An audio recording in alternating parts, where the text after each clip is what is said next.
What is a soul? Is it something immaterial? Does it fall outside the laws of physics? Could we state that it's an illusion that the soul controls the body? Can you have different brain and body but remain yourself? What makes me me? Introducing the brilliant piece of philosophical writing by Daniel Dennett, Where Am I? The story starts off with Dennett stating he was approached by the Pentagon to volunteer for a highly dangerous secret mission.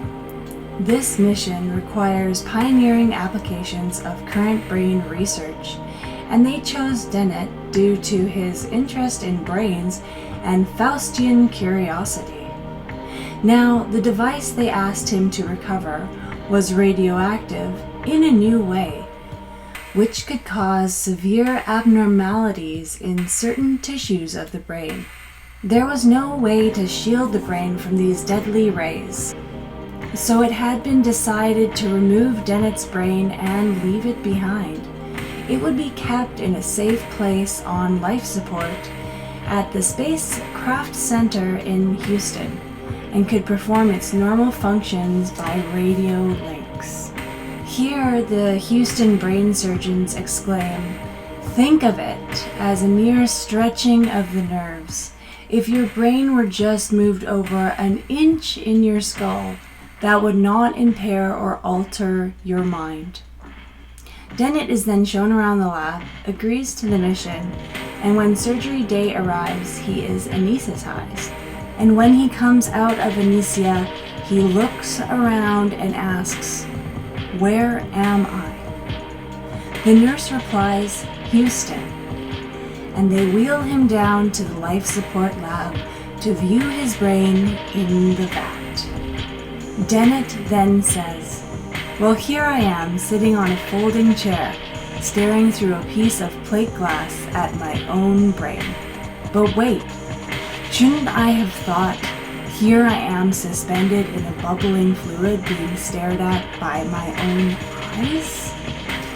This thought confuses him, so he tries to think of himself in the vat without any luck. So for point of reference, he begins naming his brain Yorick and his body Hamlet.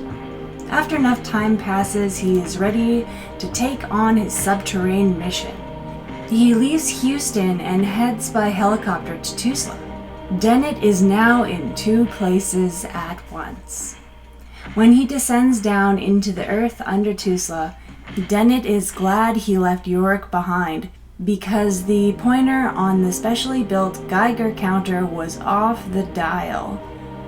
And this is where things start to go wrong and Hamlet dies in the mission. So where does that leave Yorick?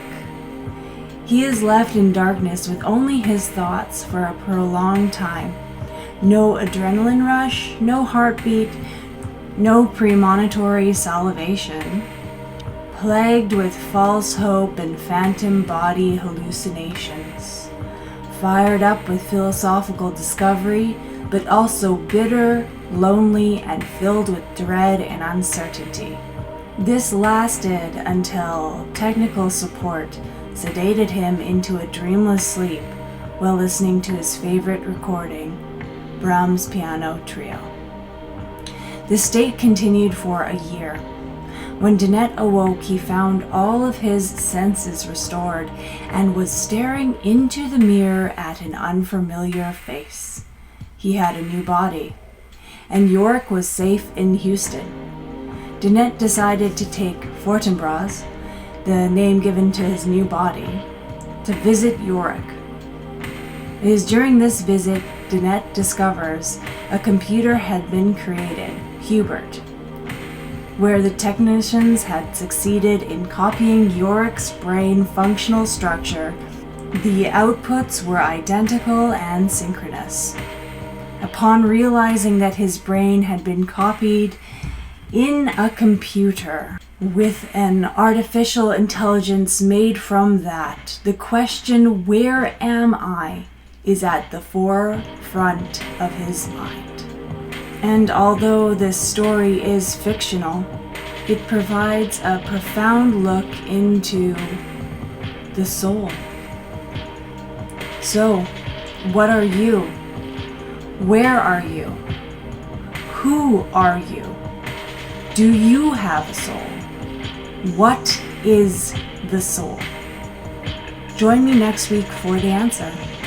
This has been Tuesday Talks with Irene.